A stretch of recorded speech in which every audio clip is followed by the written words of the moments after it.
morning, Greater Latrobe. From the WCAT-TV studio, I'm Zoe Favada alongside Sophia Bulova. Coming up in today's show, the AP exam registration window closes this week. We highlight the work of our capstone students, and reporter Brianna Vesley shares another Kid in the Hall segment. All this and more on your WCAT-TV news. Attention any student currently enrolled in an AP course. The AP exam registration window has opened. If you wish to take an AP exam in May, the registration form and payment is due to Mrs. Salembo and guidance by November 9th. Reach out to Mrs. Salembo with any questions. Now through Wednesday, November 15th, Student Council is asking each homeroom to donate non-perishable food items for the Thanksgiving Basket Service Project. Each teacher has received a list of items needed to supply a Greater Latrobe family in need with a Thanksgiving meal. Please take this opportunity to help those around you. For less than $2, you can help give a local family a special meal. Food items will be collected until Wednesday, November 15th. The basket will be assembled that afternoon, so please turn in your items by Wednesday. Thank you for your generosity. Each year, nearly 40 families have been able to receive food baskets for both Thanksgiving and Christmas through this project. Let's get a check on the weather. We go to Gianna Lewis for your 3-day forecast.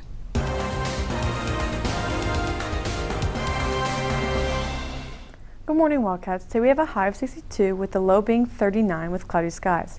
Tomorrow there's a 40% chance of rain and the high being 63 and the low being 44.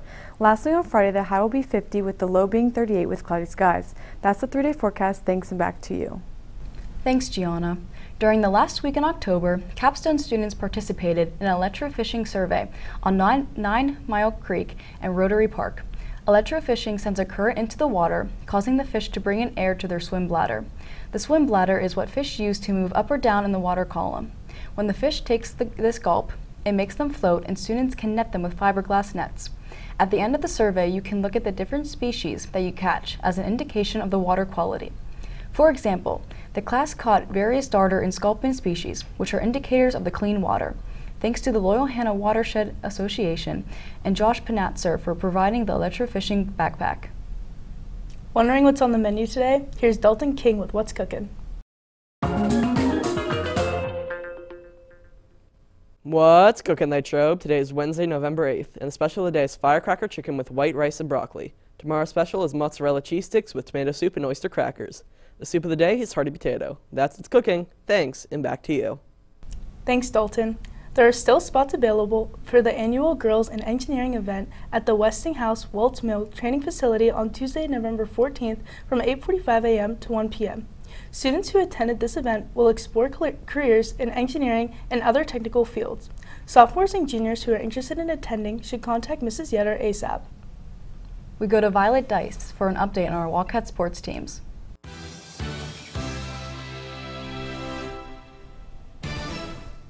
Good morning, Wildcats. The cheerleaders have been working to increase school spirit and crowd engagement.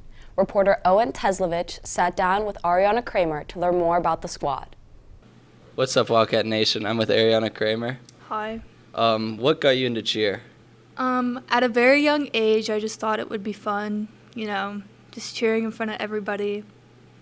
What was your favorite game in the fall this year? I think my favorite game was definitely Laurel Highlands because I think that we were our strongest with tumbling and the loudest, definitely. How do you keep the crowd involved?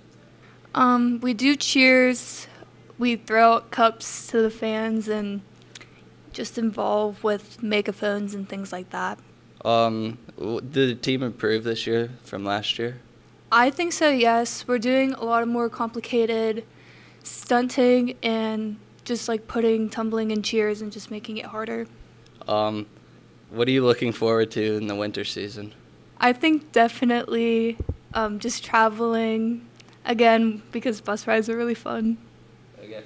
Reporting from WCAT TV News, this is Owen Teslovich. Thanks, Owen. Now here's Luke Bulabosh with National Sports. Thanks, Violet. Good morning, Wildcats. Last night, the Penguins won against the Anaheim Ducks 2-0 with goals from Radim Zahorna and Sidney Crosby. Tonight in the NHL, there are 3 games, highlighted by the Kings versus the Golden Knights. In the NBA, the Philadelphia 76ers host the Boston Celtics at 7. That's all for National Sports. Thanks, and back to you. Thanks, Luke. On November 3rd, our Global Scholars teacher, Mrs. Zaleski, and her student representative, Dalton King, attended the PSMLA meeting at the Seven Springs Convention Center. This event gave teachers from across the state a chance to examine different courses, academic opportunities, and textbooks for their students. There were also several presentations given by Jess Stewart, who is the current president of the Global Scholars Program. Student representatives Holly Hull, Claire Bryan, and Dalton King gave some insight to teachers interested in joining the Global Scholars Program. Mrs. Zaleski also gave several presentations throughout the day-long event. Reporter Brianna Vesely took to the halls to ask students about their favorite NFL player for today's Kid in the Hall.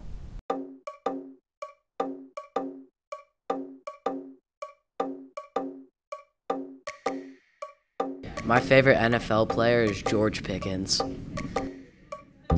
Mike Evans. My favorite football player is Joe Burrow. Kenny Pickett. Kenny Pickett. My favorite football player is Travis Kelce. Joe Burrow. My favorite NFL player is Kenny Pickett. Joe Burrow. My favorite player is TJ Watt for the Pittsburgh Steelers. My favorite football player is John Wetzel.